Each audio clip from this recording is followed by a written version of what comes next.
A los 55 años no tenía nada hasta que encontró esta clave de éxito.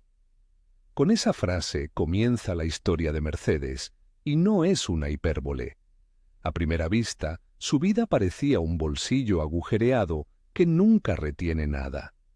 Pero lo que terminó por salvarla no fue un golpe de suerte, ni una herencia inesperada.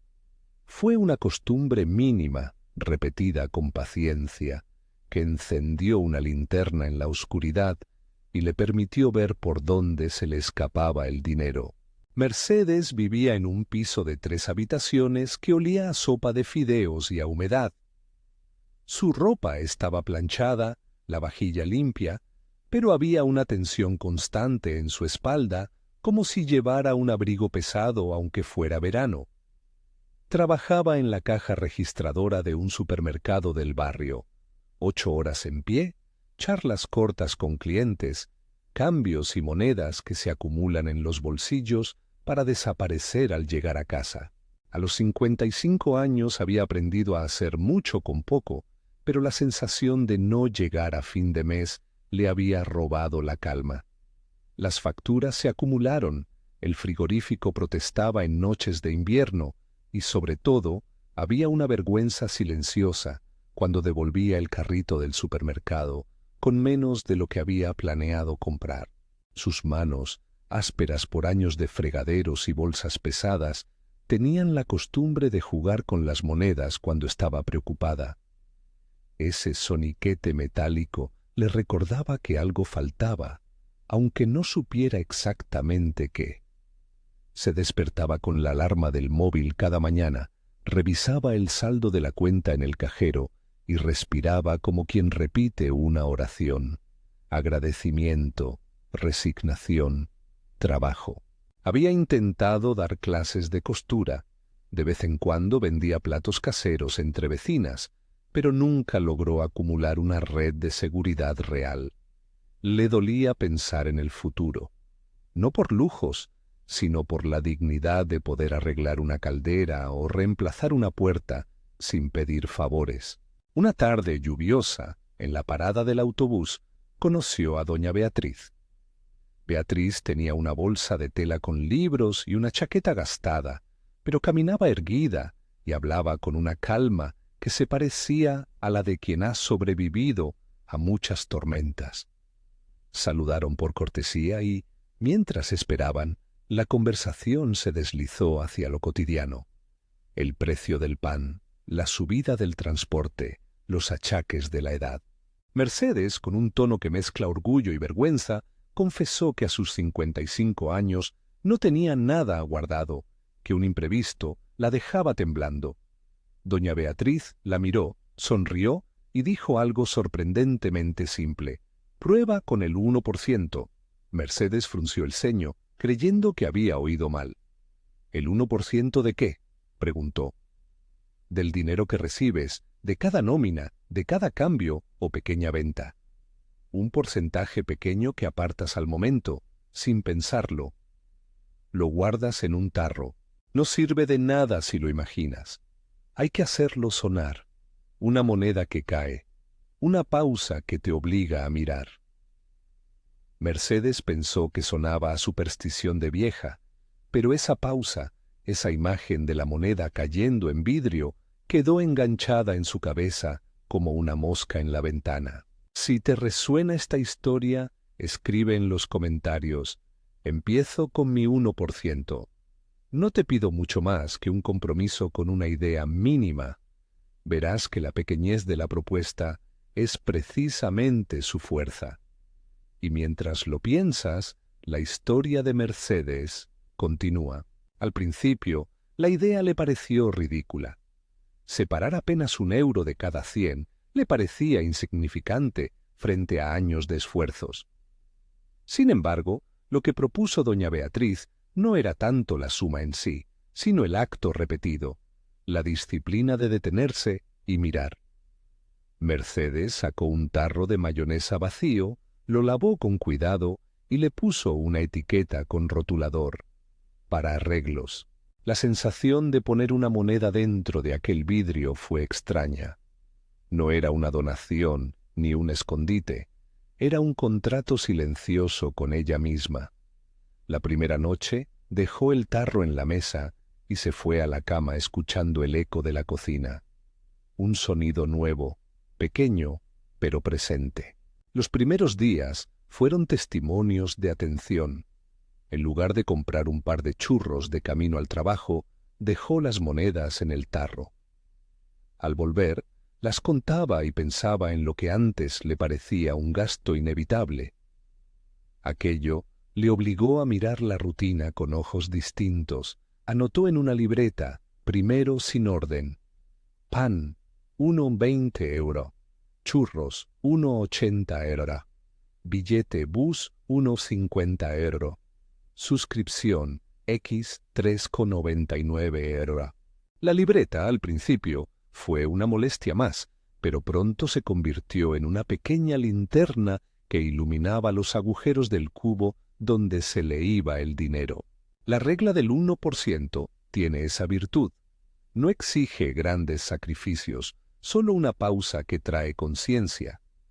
Es como si al separar la moneda, Mercedes hubiera activado un detector. Empezó a darse cuenta de hábitos cotidianos que, sumados, formaban una fuga constante: los cafés diarios, las llamadas que terminaban en compras por impulso, las ofertas que compraba por no perder la oportunidad.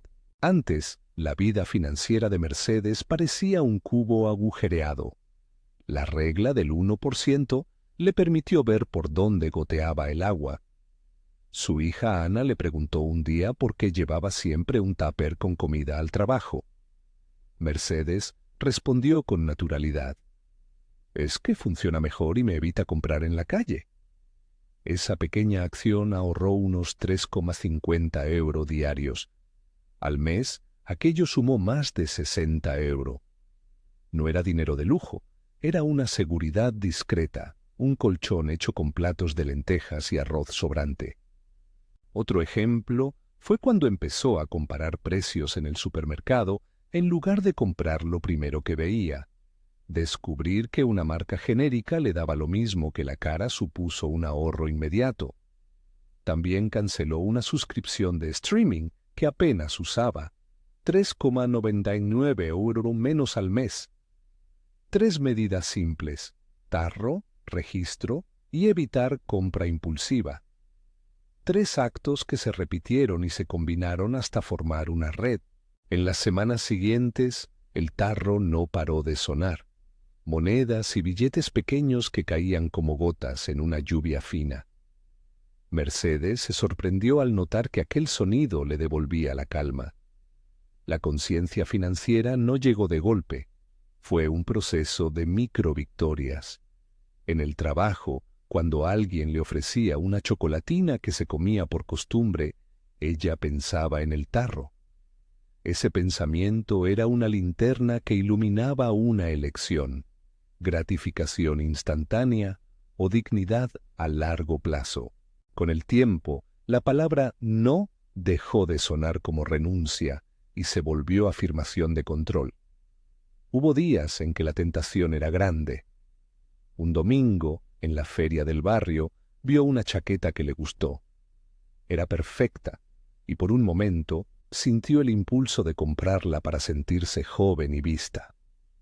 Puso la mano en la cartera, pero entonces recordó la libreta, los números, el tarro con las monedas ya más llenas. Respiró hondo y decidió volver otro día a probarla en casa, con calma. Cuando lo hizo, comprobó que ese impulso había pasado. Aprendió a distanciarse de la urgencia emocional que empuja a gastar. Fue otra fuga del cubo que tapó con atención. El cambio no fue solo económico, fue emocional. La vergüenza que solía apretarle la boca cada vez que abría la frutería para preguntar por una oferta, se fue transformando. Sentía que recuperaba algo que no estaba en la cuenta corriente, sino en ella misma: la capacidad de decidir sin pedir permiso. Sus hijos notaron un nuevo brillo en su forma de andar, menos encogida, con pasos más firmes. No se compró un coche ni viajó a ningún sitio exótico, pero devolvió a su vida una pieza clave: la sensación de autoridad sobre su propio destino. 8 meses después, la cocina falló. Un domingo por la mañana, cuando intentó encender la placa, solo escuchó un chasquido y nada más. El gas no se encendía. Un olor tenue le hizo prender de inmediato la ventana.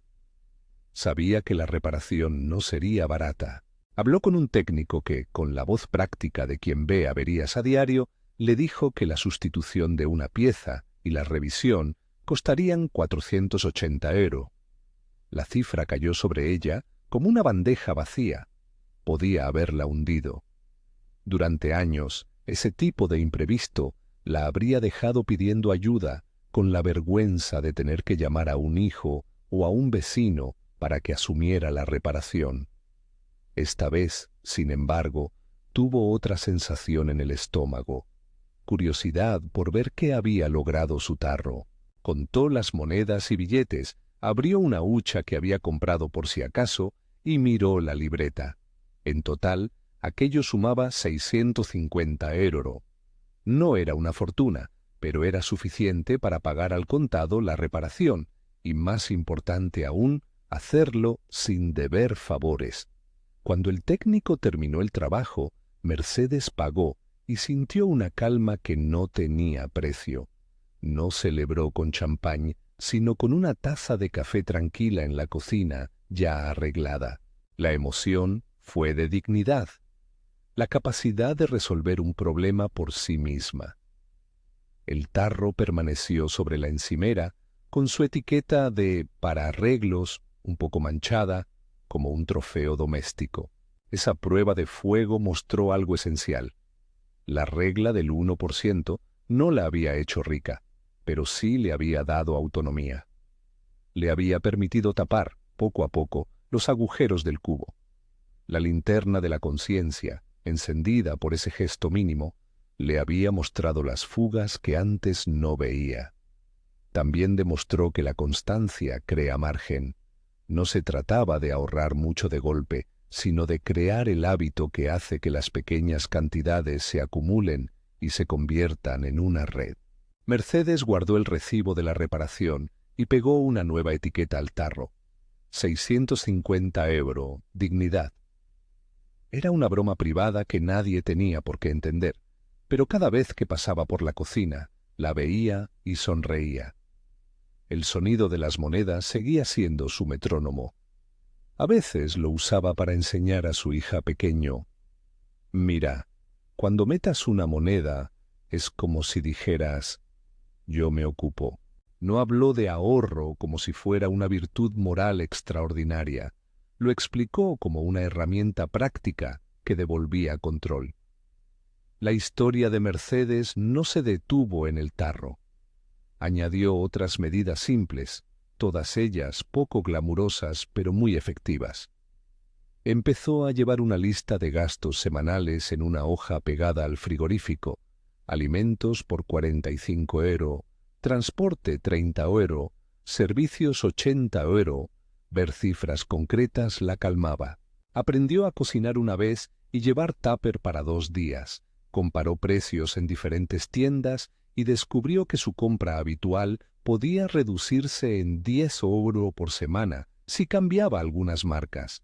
También revisó sus suscripciones, canceló una revista que no leía y dejó otra en versión gratuita. Esos 7 € al mes fueron pequeñas reparaciones del cubo. 3 microejemplos prácticos que funcionan enseguida. 1. El tarro para separar el 1%. 2. Llevar tupper para evitar comprar fuera. 3. Anotar y revisar gastos para detectar compras impulsivas. Nada sofisticado, nada mágico. Disciplina doméstica aplicada con cariño. No fue un proceso lineal ni exento de recaídas. Hubo meses en los que la tarjeta de crédito se acercó peligrosamente y una amiga la invitó a cenar en un restaurante donde no quería aparentar pobreza. En esos momentos, la vieja vergüenza intentó recuperar terreno. Lo que la sostenía era saber que había algo tangible, la libreta, el tarro, el sentido de que cada sí o no se traducía en opciones futuras. Con cada pequeña victoria, la sensación de control se fortalecía. Lo curioso es que no fue el dinero lo que le devolvió la paz, sino la confianza en su propia capacidad para manejarlo. La comunidad del barrio también jugó su papel. Algunas vecinas empezaron a notar que Mercedes compraba en el mercadillo, que regateaba con naturalidad y que llevaba tapers a las quedadas. Doña Beatriz, siempre discreta, la felicitó en una de esas tardes de banco en la plaza. Te dije que lo único que necesitabas era una regla pequeña y una linterna, le dijo con esa sonrisa cansada pero satisfecha. La regla del 1% había sido la chispa, la perseverancia de Mercedes, el fuego que hizo que todo cambiara. La metáfora del cubo agujereado volvió muchas veces en su mente. Antes, cada euro que ganaba parecía decidido a huir por fisuras invisibles. Ahora, al menos, veía dónde estaban las roturas y podía poner cinta, masilla y, en algunos casos, un parche permanente. No olvidó que su situación seguía siendo frágil. Los salarios no se habían multiplicado y las políticas públicas seguían siendo una variable fuera de su alcance. Pero la sensación de ser dueña de su día a día le dio una fortaleza que no dependía de números grandes. Para quienes escuchan esta historia, hay 3 lecciones claras y prácticas que se pueden probar desde mañana. La primera, un tarro o una hucha y la regla del 1%. Apartad una pequeña fracción de cada ingreso o de cada vuelto y no la penséis demasiado. El acto de separar crea atención. La segunda, llevar tupper y evitar compras impulsivas. Un acto cotidiano que sumado produce margen. La tercera, registrar gastos de forma sencilla. No es necesario una hoja de cálculo, una libreta y una mirada semanal bastan para localizar las fugas. Estos actos son herramientas, no promesas de riqueza. No garantizan que en un año cambie todo, pero sí permiten que ganes control y oportunidades para decidir. En la práctica, aplicar la regla del 1% es más una disciplina de atención que una operación matemática. Si cobras 600 euros, apartar el 1% son 6 euros. Si alguna semana tienes un ingreso inesperado de 50 euros, apartar 0,50 euros puede parecer nimio, pero lo importante es la repetición. La repetición crea un hábito y el hábito crea margen. No hay que convertirlo en obsesión. Basta con dejar que la moneda caiga y escuchar su sonido como un recordatorio amable. Con el tiempo, Mercedes dejó el tarro en un estante de la cocina. No lo ocultó. Estaba a la vista, como una medalla cotidiana. A veces invitaba al vecino a tomar té y le mostraba la etiqueta, para arreglos. Sonreían juntos, no por vanidad, sino por la sencillez del logro. En el fondo la historia habla de dignidad. Poder enfrentarse a lo inesperado sin depender exclusivamente de la caridad de otros. Y la dignidad que no se compra se gana con pequeñas decisiones repetidas. No quiero que se entienda mal. La regla del 1% no es un manual de milagros. No convierte sueldos bajos en fortunas ni borra las injusticias económicas. Es, en cambio, una herramienta práctica para dar un poco de aire en la vida cotidiana. Cuando el cubo tiene un agujero grande, hay medidas estructurales que son necesarias. Pero cuando lo que falla son hilos que se pueden coser, la atención y la constancia ayudan. Pensemos en el tarro como una linterna. No ilumina todo el camino, pero sí muestra por dónde empezar a caminar. Al cerrar esta historia, imagina el sonido de una moneda cayendo en un tarro. Ese tintineo es la promesa de una pausa, de una decisión que puedes tomar hoy mismo. Si quieres empezar, No necesitas hacer cálculos complejos ni esperar al primer día del mes. Busca un tarro, pon una etiqueta sencilla, decide que apartarás el 1% de cada ingreso o de cada vuelto y hazlo real. Escucha la moneda. Anota tus gastos una vez a la semana durante un mes. Lleva un tupper al trabajo 1 o 2 veces y observa cuánto ahorras. Si algo te resuena, hazlo pequeño y sostenido. La clave no está en cuánto guardes, sino en que el acto se repita. Si esta historia te ha tocado de alguna forma, suscríbete al canal para escuchar más relatos reales y retos prácticos que ayudan a recuperar control y calma en la vida cotidiana. Y una última nota para la claridad. La regla del 1% se presenta aquí como un hábito doméstico y una herramienta de gestión personal, no como asesoramiento financiero profesional. Cada situación es única y, si enfrentas problemas complejos, puede ser útil consultar a un profesional. Pero si buscas empezar con algo sencillo, hoy mismo puedes encontrar un tarro, limpiarlo y dejar caer la primera moneda. A los 55 años, Mercedes no lo tenía todo, y no le hicieron milagros. Tenía un tarro, una libreta y la decisión de escuchar el sonido de su propio cuidado. Eso le cambió la vida.